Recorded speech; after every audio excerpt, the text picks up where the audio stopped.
Okay, we're on the third day of questioning of Peter Francis. We've just come to the lunch break. We've had two restriction orders brought in, two breaches just in the last 10 minutes or so, just towards the end. So we've gone for a slightly early lunch. We've been listening to the live questioning of Peter Francis, the undercover police officer who infiltrated anti-racist and family justice campaigns in militant Labour between 93 and 97. He went whistleblower in 2010, so his evidence is quite unique. I'm joined by Wilson from Police Spies That Have Lives. What have you made of what we've been hearing from Peter Francis? It's very interesting evidence. It's quite different, and I think people have said that before. It's quite different from some of the other ex-SDS officers that we've heard. It's also ranging around quite a lot. There's a lot of different topics, so it's quite difficult. I mean, there's a few things that have kind of stuck in my head from stuff that he said, but it's hard to find a kind of overarching theme. It's not like some of the other officers we've seen. You get like a kind of topic by topic with a chronological going through their reports, and this has jumped around. So we've had like quite specific stuff about actions, and I think we've heard some stuff about Welling, and then like much more kind of high level stuff about who was doing the tasking and where it was coming from. There was one of the things that really jumped out to me was before the break, and I don't actually know if you discussed it in your other video, but was this question of the revolutionary potential of militant Labour. Yes, we didn't. So he was asked about the revolutionary potential and said, and there was a bit of giggling. I certainly laughed in the public gallery when he said, "Well, no, they would not." Bit harsh is what he says. Bit harsh to say that they weren't. To say it, and he kind of apologised to those of us who are still activists. But I think many of us would agree that our potential to bring about revolution, we've never been close to toppling the state at any point in my activist career, certainly in this country. But what I thought was interesting about that was Barr's next question was, well, when did you realise? And you could kind of see him almost backpedaling, because of course, if he goes into militant Labour and realises that their subversive potential is next to zero, the justification for his deployment goes out the window. And his answers were, well, obviously by the end of my deployment, I'd worked that out, implying that he kind of needed to be there for all that time in order to reach that conclusion. It did take him he did say yesterday, it took him 3 months to realise the Revolutionary Interventionist League of 10 people. It took them 3 months to realise they didn't have any revolutionary potential. But I think what was interesting, and a lot of listening to his evidence, there's a lot of what I'm thinking is about the psychology of it all, because I think that the psychology of the position of whistleblower is really interesting. He's coming from what we've already established is a bubble. It's an unaccountable, exceptionalist bubble, and he's in that bubble. And one of the things that he said in answer to, when did you realise, was, well, nobody from Special Branch ever actually asked me what their revolutionary potential was. And I wasn't about to go against the Special Branch line that this was important. Yeah, I mean, he mentioned that there were thousands of files on thousands of subversives in Special Branch. He didn't really want to be the one who said the Special Branch was wrong about how many subversives exactly. there were. And I think that's quite important. I mean, obviously he doesn't want to be the one who says that they're wrong, because it would put him out of the job. And probably, given the way that Special Branch operated and how many other people's jobs relied on this, probably wouldn't actually have had that much impact if he'd turned around and said, well, no, the revolutionary potential is zero. Somebody in their wisdom would probably have gone, well, he's not getting the goods, let's get him out and put someone in who is going to find the revolutionary potential. I think that it was quite an interesting insight into how that worked. I mean, another part of the fascinating psychology of this is every time it touches on it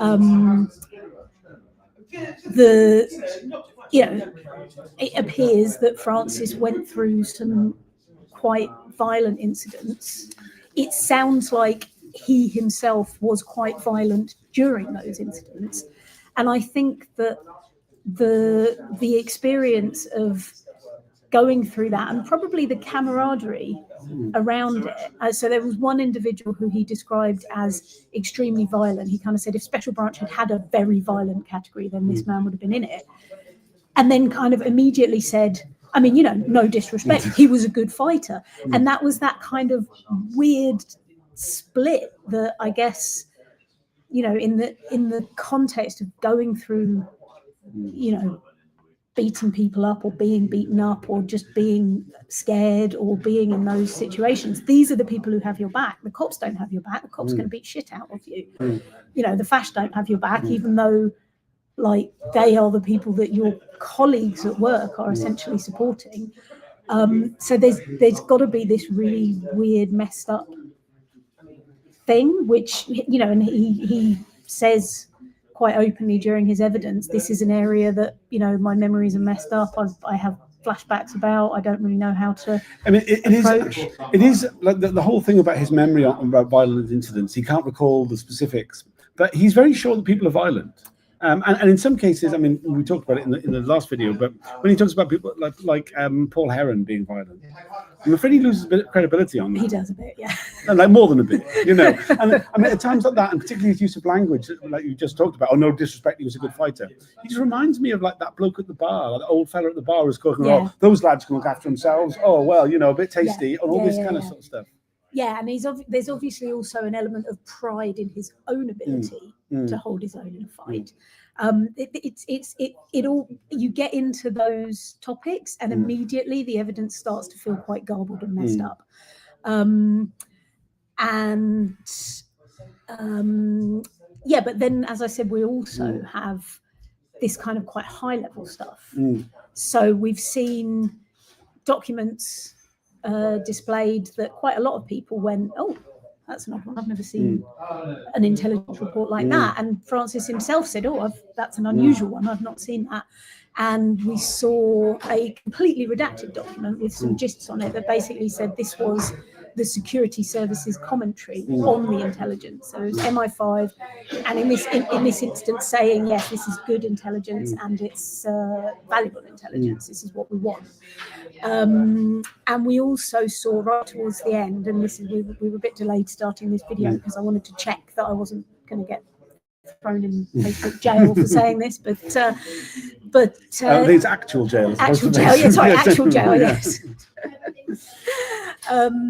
That Francis was getting tasking from the Home Office to report on people's immigration status, and specifically we were hearing them talking about, you know, somebody's marriage being a marriage of convenience, you know, and the possibility of deportation. And so there's now this question mark over, well, you know, what on earth was the STS's role in considering people's immigration applications, and why, you know, just more questions about the role of the Home Office, essentially, that why are, and they need to be asked these questions, and they need to come forward and answer them. Yeah, absolutely. I mean, they're very serious. I mean, hopefully we'll go back to that more after lunch, because I mean, that area was just being opened up, shut down twice over breaches. So I mean, it'd be interesting to see how they tackle it, but it does need to be looked into more. When we came into the start of this session after the last break, and the first thing that was talked about was this summer camp in Germany. Yes. And one of the things that was very striking was a lot had been said about the fact that in his report he referred to anarchist black bloc from Berlin carrying assault rifles, including firearms, including assault rifles, to guard the camp. Yes. This was put to him, is this true? And he said, oh, yes. Did you witness it? Oh, no, not at all. Yes. I mean, this is something, having been anarchist black bloc from Berlin, I've found this quite amusing. But also utterly ridiculous. Totally ridiculous. And what I actually think, like, I can try to visualize those kind of camps, and I've been there myself. I think he saw a sticker. It was quite common to have stickers with AK-47s on them. Yeah. You know, like they were. There was a lot of slightly ludicrous aesthetic which came out of the Red Army faction in the 1970s, and you know, was very much. I mean, we used to refer to it as Liposoli punk, which translates roughly to, I don't know if you know those kind of poster, like government assigned places where you can stick fly posters. Oh, right, yeah. And so they're always like completely covered in posters. They're called liposoli. So it's like the punks who are covered in the patches and the right. I think I genuinely think that, you know, he was there, and maybe like going totally out of his mind, because he was talking about how, you know, it was, on the one hand, it was great fun and it was a summer camp in the woods, and on the other hand, if something went wrong, he thought he was going to die. Like, I can imagine that in his own head, all kinds of mad stuff must have been happening. And I'm thinking about the aesthetics of those places, and I'm sure that there probably were stickers with AK-47s on them. I doubt very much there were any real AK-47s. I think we're clear that there definitely wasn't. I mean, like, he says he never saw, and nobody he was with ever saw them. And he says even the baseball bats that he says that he was given to do the security, that other members of his group wouldn't have necessarily seen these baseball bats. Which, no, you know, and if there had been, they may well have been to play baseball as well, because they do have other uses. yeah, absolutely. I don't know. I mean, it anybody who's been anywhere near one of those spaces will just know that it's nonsense. But again, that brings me to, like, what is going on in his head, because, you know, he must know that making an assertion like that is going to open him up to quite a lot of questions. And, you know, does he really believe that there were AK-47s there somewhere in the darkness, and that if he'd got caught, he'd have been taken out into the woods? I mean, to me, it makes a suggestion that, like, his managers would have liked there to have been. Oh, so if he could suggest that there was in his reports, that was going to be viewed favourably. So, you know, like, he was looking all the time for something that could be like that, and as soon as he got a sniff of it, he was like, "I'll put that in." And that, you know, everything was about, like, exaggerating the risk, exaggerating perceived risk seemed to be a huge part of what they were doing. Yeah. Another thing that I found quite interesting was, again, jumping to topic, but this is just totally how the evidence was this afternoon. Is him this morning? God, is it still morning? Oh my God! They're talking about running late today and tomorrow in order to not have to sit on Friday. Anyway, was his he was elected as branch secretary of, I don't know if it was Militant Labour. It was Youth Against Racism in Europe, but it was because he had become a member of Militant Labour, so he was the Militant Labour endorsed candidate. Right. So actually, it was open. There was nobody who ran against him to be branch secretary, but to be executive delegate for the London branch, he beat the Revolutionary Interventionist League candidate to win that. He said he hadn't realised that he was interfering with the democratic process. That's what I was thought. So he was like, well, you know, this was fantastic. I was endorsed by Militant Labour. I was no one was ever going to question my status. I was no longer at risk. Like, and you know, Barr was like, well, did you consider that this was an interference in the democratic process? It never crossed his mind. Till now, like it was like having that question. 15 years into being a whistleblower, he hadn't considered it. And I think that's also really key, because I think the interference in our right to organise and the impact of that on democracy in this country. You know, the idea that the police are unconcernedly, unconsciously, and completely uncritically interfering with the democratic right to organise inside these groups, to the point of, you know, rigging the elections essentially, and getting people who are in no way genuine members of that organisation into positions of power. It's one of the most serious things about this inquiry, and I think it just gets brushed over and over again, because the SDS didn't think it was a big deal. So I do think we need to keep hammering home, you know, actually the right to organise politically is absolutely fundamental to a healthy and functioning democracy, and the fact that the police uncritically think that anything about their operations could possibly be more important than that, and just override that. And, you know, there were no AK-47s. There never were any AK-47s. Like, there is simply no justification for that level of interference. One of the things that really struck out to me was the HN73's interview with Operation Hearn, where he talked about his time after he'd left the branch. He had some role earlier on, but he'd come back to the branch in '95 and found the public order desk he was now working on had changed considerably. And one of the big changes was now desk officers were allowed to directly talk to SDS officers. And Peter Francis said, "Oh yeah, I'd forgotten about that." Yes, that what would happen was that a delegation from the public order desk would come to the safe house and question the SDS officers on specifics. Now, HN73 was working on a number of topics. He said that there was a lot of mixture of what you could have worked on, but one of the streams that he was responsible for was deaths in custody. And that he would come in and ask very direct questions, specific taskings to undercover officers about deaths in custody and other issues, plenty of other issues. But and Peter Francis, oh yeah, there was a change in Special Branch around this time. I forget the terminology he used for it, but the secrecy of the SDS really has disappeared by this point. Yeah. And I think this is really interesting and really important. I mean, I noted that Peter Francis, he wasn't sure who HN73 was at the beginning, but he looked at it and went, oh, this is a surprisingly honest special branch officer. Like, he really, and I think this witness statement, I'd not seen it before today. I think it's an important one. And this is something that, when it comes to the managers, and particularly around the issue of sexual relationships, we're going to need to look into with a lot more detail, is what did they know? I mean, in the Investigatory Powers Tribunal, we were pushing the fact that people must have known that Mark Kennedy was a cop. So, I mean, in this case, we're talking about Pete Francis. He is the elected branch representative of Youth Against Racism in Europe, backed by militant Labour.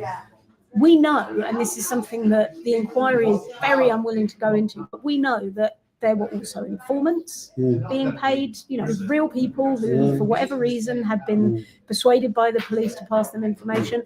There were also corporate spies, and we've had confirmation by now that there were corporate spies in some of these groups, and they would also have been feeding information back to the police.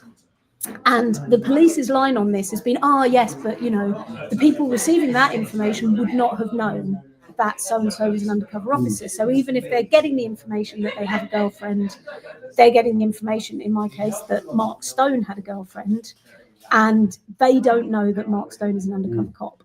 And what we see from this stuff is, once the secrecy's gone, once the desk officers who are getting all that information are meeting with the undercover officers, that is no longer the case. They know, when you see the photographs of those people with their partners, they know that person is an undercover officer. So I think this question of, the police would very much like the line to be, well, all intelligence was sanitized before onward dissemination. Nobody knew that these people, that was a very closely guarded secret. So even if there was information flying around and photographs taken at gatherings and on demonstrations that would have informed the police that these relationships were taking place, nobody knew. So nobody knew that person was an undercover officer, so that information would not have made it through. And I think statements like that really undermine that. Once you know that the desk officers are meeting the undercover officers, then that no longer applies. The intelligence flow is going through people who do know that person is undercover. Yeah, I mean, it's incredibly significant. It was one of those things that when you first look at it, you're like, oh yeah, well, oh shit. Yes. Which is the case for a lot of the stuff we get in the inquiry. At first, the actual significance of it isn't necessarily immediately noticeable, but like when you actually start putting it together, what that actually means a lot. Let's see if there's anything from the comments. It's been bad so far. Oh look, someone is yes, support me on Ko-fi. Yes, someone has posted that up. The rest of the things seem to be nonsense. Russian. In Russian. Yeah. Anything else you'd like to say about what we heard this morning? No, I mean, I think I think, as I say, it's jumping around a lot. We've almost certainly missed stuff, but we almost certainly have. Also, there is stuff that we have heard that we can't talk about, of course, which has been the case throughout the inquiry, is particularly bad this week. Well, I think there's an interesting thing about Peter Francis's evidence, is that he's repeatedly saying, I can't answer that question because it would go into the areas that you have told me I'm not allowed to talk about. And it's very, very clear that he is being hobbled as a witness by the inquiry, which, you don't see so much with the non-whistleblower cops, because they are on side trying to keep those secrets. So anything they've been told they're not allowed to talk about, they're delighted. They don't want to talk about any of it. Whereas Pete Francis really does want to talk about this, and he's being told, you can't go there, you can't go there, you can't go there. And he's marking the inquiry on that. He's making very clear, well, you have told me I can't go there, you have told me I can't go here. And so it really shows up in a way that we maybe haven't seen so much in the past. You get the breaches, but you don't get that sense of how much the witness is holding back and not being able to talk about. I mean, there have been a few things he's been asked. He goes, I'm allowed to talk about this. I thought this would be restricted as well. Yes, exactly. Yeah. All right, well, thanks for joining us. We'll do another reaction video in the afternoon break. Yeah, it will be a late finish today, so it would appear, and a late finish tomorrow as well. They're trying desperately not to sit on Friday, though it may be the case that they're sitting on Friday as well. We don't want to sit on Friday. We don't want to sit on Friday. But we also don't want to stay late today. No, we don't do any of those things, but also we do want to hear everything that Peter Francis has got to say to the inquiry. I think a lot of the difficulty will come when it comes to Rule 10s, the further questions, and how much of a further questions there are. I suspect there's going to be a lot. I suppose there'd be a great deal. I mean, you know, all of this stuff where we're saying we had no idea this was coming. Wow, like this has just dropped. You know, I think there's conversations going on all over the inquiry along those lines, and stuff that we need to ask.